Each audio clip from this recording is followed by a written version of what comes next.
Hello, everyone. Welcome to Najma Consultancy. Today, we're tackling a brand new classification of fire called Class L. And you are definitely going to want to pay very close attention to this, because the risk we're discussing today is sitting right there in your pocket, resting on your desk, or quite possibly parked out in your garage right now. Okay, let's dive right into this. We are literally surrounded by incredibly powerful, energy-dense technology today. But here is the real question I want to ask you. Do you actually know how your modern devices burn? Because a fire involving today's technology is absolutely nothing like a normal fire. And assuming that it is, well, that can lead to some seriously dangerous situations. To really understand the scale of this, just look at how deeply embedded this technology is in our modern world. This is the everyday Class L risk. We're talking about the lithium-ion batteries powering the smartphone you rely on, your work laptop, e-bikes, e-scooters, the massive boom in electric vehicles. It even scales all the way up to consumer power tools and those massive battery energy storage systems, or BESS, used in data centers and solar power plants. These batteries are quite literally everywhere, which makes this a super high-stakes, highly personal issue for all of us. Section 1. Defining Class L fires, the ISO 3941-2026 standard. Because of this rapidly growing risk, global safety experts had to completely go back to the drawing board to address a modern threat that simply did not fit into our old safety rule books. And this brilliantly illustrates exactly why those old rules fail. For the longest time, fire safety was pretty straightforward. You had Class A for wood, Class B for flammable liquids, and you fought them by removing the fuel or smothering the oxygen. But Class L fires, they are electrochemical. They literally generate their own intense heat and fuel from an internal chemical reaction. You absolutely cannot just smother them. Even if you manage to knock down the visible flames, that internal reaction just keeps going. So, how are the experts officially defining this new category? Well, a Class L fire is any fire involving rechargeable lithium-ion cells and batteries, where no raw lithium metal is present. Now, that is a crucial distinction to make. The lithium inside the devices we use every single day is in a chemical form, not a raw metallic form, which firmly categorizes this as a highly energetic electrochemical fire. Section 2. The thermal runaway threat, a catastrophic chain reaction. So, what is it that makes a Class L fire so uniquely and intensely dangerous? It all comes down to a core problem with a rather terrifying name: thermal runaway. The best way to picture thermal runaway is basically like a perfectly lined up row of dominoes. Step 1. It all starts when just a single, tiny battery cell overheats and fails. Step 2. That failing cell starts venting highly flammable, incredibly hot, and toxic gases as pressure builds up inside. Step 3. All that intense heat transfers super rapidly to the adjacent cells, triggering them to fail as well. And finally, step 4. You have a cascading, completely unstoppable, explosive failure of the entire battery pack. Once this chain reaction begins, there's almost no stopping it. And as this domino effect takes off, it unleashes a simultaneous combination of unique hazards outlined by the ISO. We aren't just dealing with a simple flame here. Class L fires can result in the violent projectile ejection of burning, extremely hot battery cells literally flying through the air. There is also a massive reignition risk, meaning these fires can suddenly spark back to life hours or even days after you think they're completely out. You've also got stranded electrical energy trapped inside the damaged cells, posing a severe shock hazard, the release of highly toxic and explosive gases that heavily threaten firefighters, and leaking hazardous, flammable electrolytes. It's the whole shebang. Section 3. Fighting Class L fires, rethinking fire suppression. With a threat this complex and multifaceted, you can clearly see why the firefighting industry has had to completely rethink its fire suppression tactics. Fighting these fires is incredibly complicated.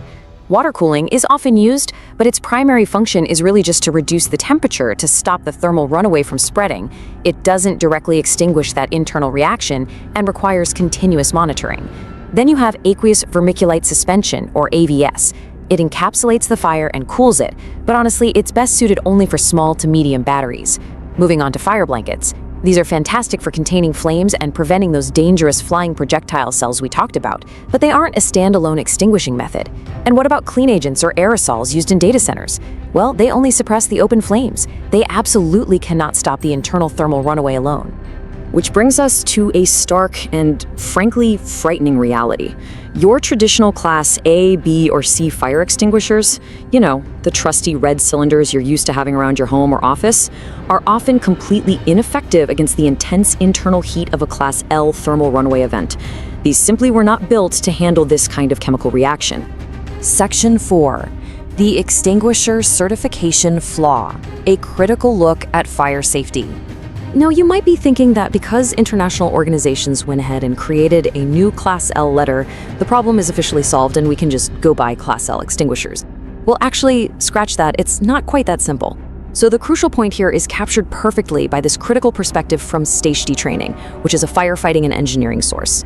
They state, thermal runaway isn't a lithium-ion problem, it's an energy density problem. Some experts point out that singling out lithium-ion with its own special letter is a bit short-sighted, especially when alternative high-energy chemistries like sodium-ion are rapidly moving toward the market. Because the underlying issue isn't just the specific lithium chemistry itself, it is the sheer amount of power we are packing into tiny spaces. To put that into perspective, once a battery pack exceeds roughly 95 watt-hours per kilogram of energy density, the catastrophic failure consequences begin to look very, very similar, regardless of what exact chemicals are inside. This debate has led to a major divide in how global standards are responding to the threat. Internationally, ISO standards have officially added Class L to their charts to formalize these unique failure behaviors. But in the United States, standards run by the NFPA move much slower and haven't adopted it yet. Why? Because the NFPA hesitates to create a new class without tying it directly to rigorous field-tested extinguisher ratings. And right now, reliable testing criteria for these specific fires simply don't exist. In fact, sources warn we should be highly skeptical of products claiming to be certified Class L fire extinguishers, because the testing process right now is deeply flawed. There are 0 repeatable, consistent test methods. When you intentionally force a battery into thermal runaway for a test, it behaves differently every single time. Furthermore, cell formats, whether they're pouch, cylindrical, or prismatic, drastically change the fire's outcome. And in the real world, these batteries are almost always enclosed in vehicles, equipment, or heavy cabinets, completely blocking the extinguishing agents from actually reaching the fire's core. You can practically manipulate the current testing parameters to get whatever outcome you want, which is definitely a problem. Section 5. 4 steps to stay safe. Practical actions for everyday risks. I know the lack of a perfect certified fire extinguisher sounds pretty intimidating, but listen, you are not powerless here. Despite the certification flaws, there are highly effective, practical actions you can take right now to protect yourself at home and at work. Adopting this new safety mindset is absolutely crucial for everyone, from daily consumers to workplace safety managers, and it boils down to an actionable 4-step plan. Step 1, limit. Don't put all your batteries in one basket. Keep the quantities charging in any single area low. Step 2, store. Keep your high-capacity batteries in fire-resistant cabinets or clearly designated safe zones. Step 3, monitor. This is huge. Never leave batteries charging unattended or overnight. Always keep an eye on them. And step 4, train. Make sure you know the warning signs of a failing battery. If a device is hissing, swelling up, or generating excessive heat, you have an immediate problem on your hands and you need to isolate it. Lithium batteries are an incredible, world-changing technology for sure, but they demand that our safety practices evolve just as fast as our gadgets do. Class L fires aren't just a new category, they are really the start of a whole new conversation. Which leaves us with this final thought to consider.